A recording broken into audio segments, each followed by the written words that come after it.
Imagínese a un hombre de 30 años que trabaja 16 horas al día frente a una pantalla. Se comunica con algoritmos en lugar de con personas, duerme mal y no sabe por qué se levanta por la mañana. Esto no es un escenario futurista, sino la descripción de cientos de millones de vidas en 2026.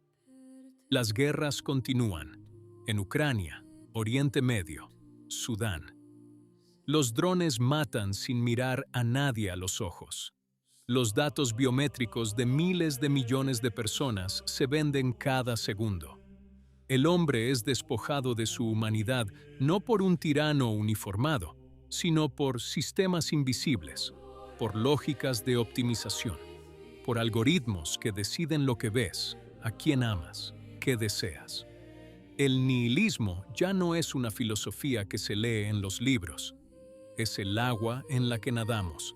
Nada tiene sentido. Nada es verdad. Todo es relativo. Todo es negociable. Todo es un producto. En este desierto, la Iglesia alza su voz y proclama: el ser humano tiene dignidad. La vida tiene valor. La fraternidad es posible. La tecnología debe estar al servicio de la humanidad y no al revés. Esto es precisamente lo que el mundo necesita oír. Es hermoso, pero inevitablemente surge una pregunta que los tradicionalistas llevan años haciéndose. Al final de este video, comprenderás cuál es esa pregunta, por qué es la más apremiante de los últimos 70 años y por qué tu respuesta lo cambia todo. La pregunta es sencilla. No se trata de si el ser humano tiene dignidad. En eso todos estamos de acuerdo. La pregunta es, ¿por qué? ¿Por qué el ser humano tiene dignidad? ¿Por qué su vida tiene valor? ¿Por qué la fraternidad no es solo una ilusión evolutiva, sino un verdadero imperativo moral? Hay dos posibles respuestas. La primera, el hombre tiene dignidad porque es humano, porque pertenece a la especie Homo sapiens, porque tiene capacidad de razonar, porque es un ser sensible capaz de sufrir y amar. Es la respuesta del humanismo moderno, de la Ilustración, de las Naciones Unidas, de los derechos humanos universales.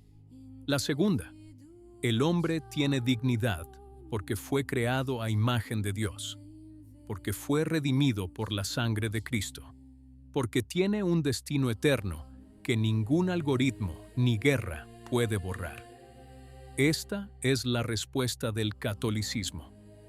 La diferencia no es retórica, no es un detalle teológico para especialistas. Es la diferencia que determina si existe un fundamento absoluto para la dignidad humana, o si esa dignidad puede ser renegociada cuando conviene, ya sea por un gobierno, un mercado o un consenso democrático. Sin Cristo como fundamento, la dignidad humana es un acuerdo temporal entre seres temporales.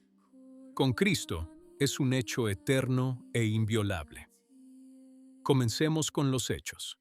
El 25 de mayo de 2026, Monseñor Joseph Strickland publicó un análisis de la encíclica Magnificat Humanitas de León XIV en pillarsoffaith.net. Strickland no es un comentarista cualquiera. Es un obispo que ha pagado un precio personal muy alto por permanecer fiel a la doctrina y es seguido por cientos de miles de católicos tradicionalistas en todo el mundo. Su diagnóstico es claro. Según Strickland, la encíclica refleja lo que él llama humanismo religioso, una teología que utiliza vocabulario cristiano, amor, fraternidad, dignidad, solidaridad, pero que ha desplazado el centro de gravedad de Dios al hombre. Un documento que habla del florecimiento humano, de la comunión humana, de la participación humana, donde la gloria de Dios, el pecado, la redención, la cruz y la salvación de las almas aparecen, según su interpretación, relativamente marginales. Lo que nos interesa hoy no es juzgar el documento, sino comprender el fenómeno más amplio que describe Strickland. Porque ese fenómeno no tuvo su origen en Magnifica Humanitas. Tiene raíces profundas. Y los más grandes pensadores católicos del siglo XX lo habían previsto hace décadas. El humanismo religioso no es ateísmo. Tampoco es modernismo en el sentido técnico que condenó San Pío X en 1907. Se trata de algo más sofisticado y más difícil de combatir. Un catolicismo que conserva la forma, las palabras, los ritos, las iglesias, el Papa, los sacramentos, pero que ha sustituido el contenido sobrenatural por un contenido humanista. Cristo existe, pero es ante todo el modelo de la auténtica humanidad, el revelador de la dignidad humana, el maestro de la fraternidad. Ya no es el cordero sacrificial que toma sobre sí el pecado del mundo, ni el juez que vendrá a juzgar a vivos y muertos. Para comprender cómo hemos llegado hasta aquí, debemos retomar la pregunta original: el nihilismo. El nihilismo moderno no es una moda intelectual, sino la consecuencia lógica de una modernidad sin Dios. Si no existe un orden natural fundado en Dios, si la moral es un producto cultural y no una ley inscrita en la naturaleza humana, si la vida no tiene telos, un fin, entonces todo está permitido y nada tiene valor. Nietzsche lo entendió antes que nadie. Una vez que Dios muere, el hombre queda solo en el vacío. La respuesta de la cultura moderna a este vacío ha sido construir sustitutos. El nacionalismo, el comunismo, el consumismo, el progresismo tecnocrático. Todos han prometido dar sentido a la vida humana sin volver a Dios. Todos han fracasado, a menudo de forma catastrófica. Las guerras mundiales, los gulags, los campos de exterminio, el vacío espiritual del Occidente próspero de la década de 2000. Todos son frutos de esa separación.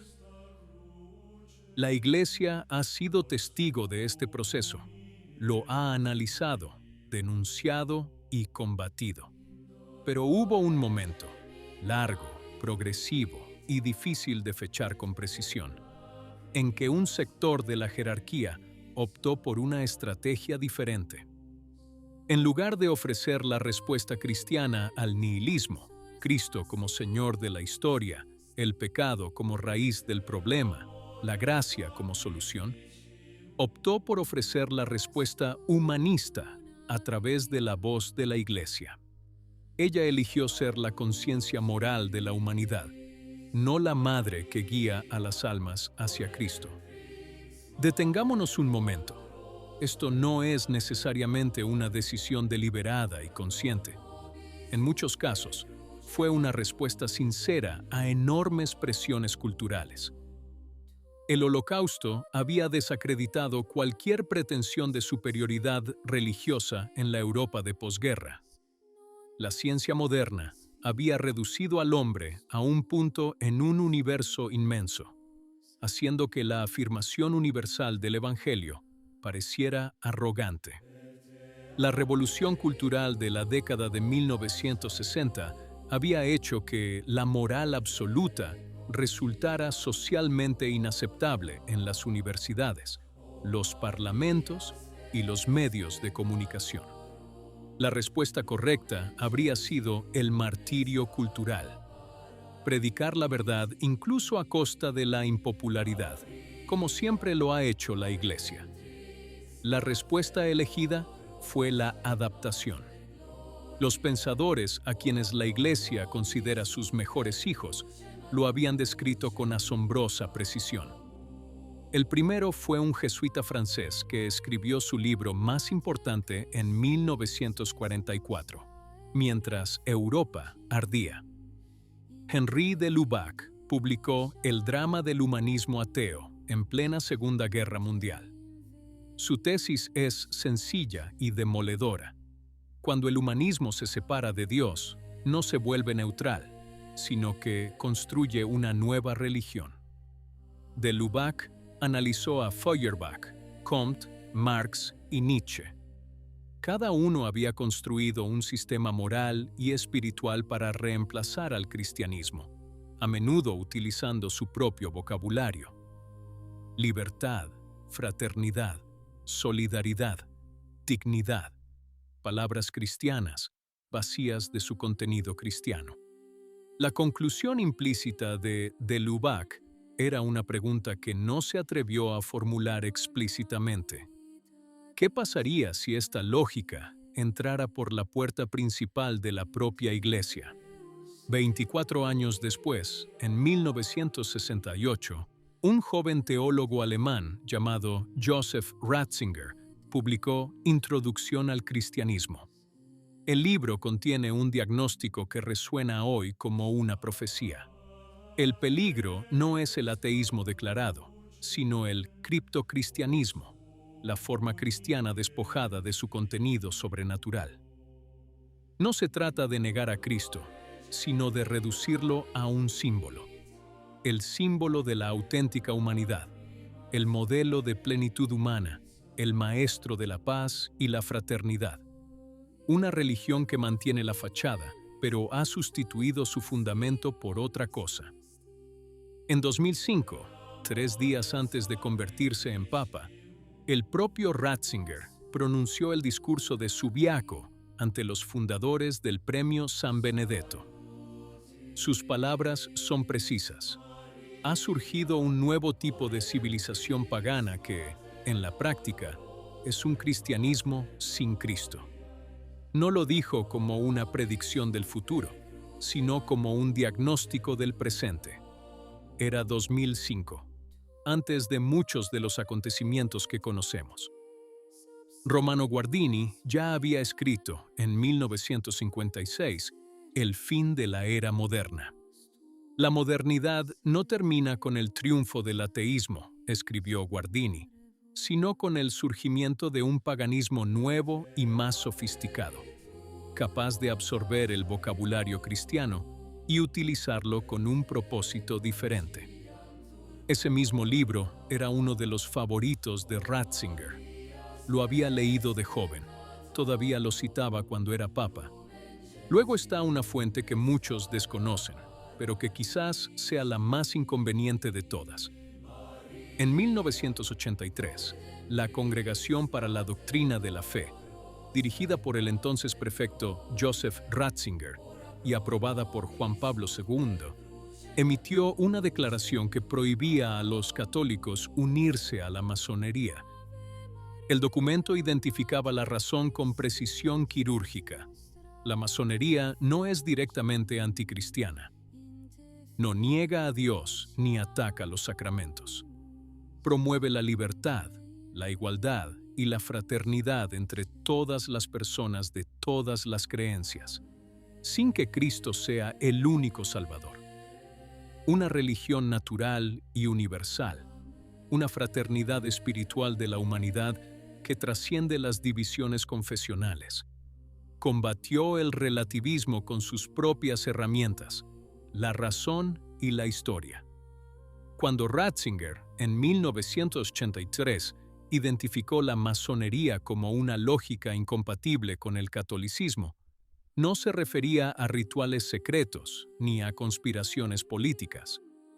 Estaba identificando una estructura teológica, una hermandad universal sin Cristo como fundamento. Aquí reside la paradoja que nadie quiere nombrar. Los valores que la masonería ha promovido durante 3 siglos, la fraternidad entre todos los hombres, la solidaridad universal, la dignidad compartida más allá de cualquier fe, son hoy la respuesta católica oficial al nihilismo. No hay necesidad de acusar a nadie. No hay necesidad de afirmar una continuidad directa. Los documentos, colocados uno al lado del otro, son suficientes. La masonería de Voltaire y de los filósofos del siglo XVIII no era atea, sino religiosa. Creía en un gran arquitecto del universo, en una moral universal basada en la razón, en una fraternidad entre los hombres que trascendía el Evangelio. Era precisamente la respuesta racionalista al problema que plantea el nihilismo hoy en día. ¿Cómo dar sentido a la vida humana sin el Dios personal y revelado del catolicismo? Y en 1983, Ratzinger afirmó que esa respuesta era incompatible con la fe católica. La pregunta que se hacen los tradicionalistas es la siguiente. Cuando la Iglesia adopta esa misma respuesta, la fraternidad universal, la solidaridad entre todos los hombres, la dignidad compartida como su fundamento, sin la trascendencia vertical de Cristo como único y necesario Salvador, ¿dónde queda? No estamos respondiendo a esta pregunta, la estamos formulando. Es la pregunta más seria y urgente que se le puede plantear a la Iglesia en 2026. Veamos qué queda cuando eliminamos lo sobrenatural. El pecado original no es una metáfora. Explica por qué las buenas intenciones no bastan, por qué fracasan las utopías, por qué quienes desean el bien a menudo hacen el mal. Eliminar el pecado original significa no comprender a la humanidad. Significa construir sistemas políticos, sociales y económicos basados en la premisa optimista de que la humanidad es fundamentalmente buena y que el problema reside en sus estructuras. La historia del siglo XX es la refutación más sangrienta de esta hipótesis. La cruz no es un símbolo de solidaridad, sino un acontecimiento cósmico. Cristo no murió en la cruz para demostrar que la vida es dura y que debemos ayudarnos unos a otros. Murió en la cruz porque el pecado del hombre requería una reparación que ningún hombre podía hacer solo, porque la brecha entre el hombre caído y la santidad de Dios solo podía ser salvada por Dios mismo hecho hombre. Eliminar esta dimensión no es simplificar el Evangelio para hacerlo más accesible, sino vaciarlo de su contenido esencial.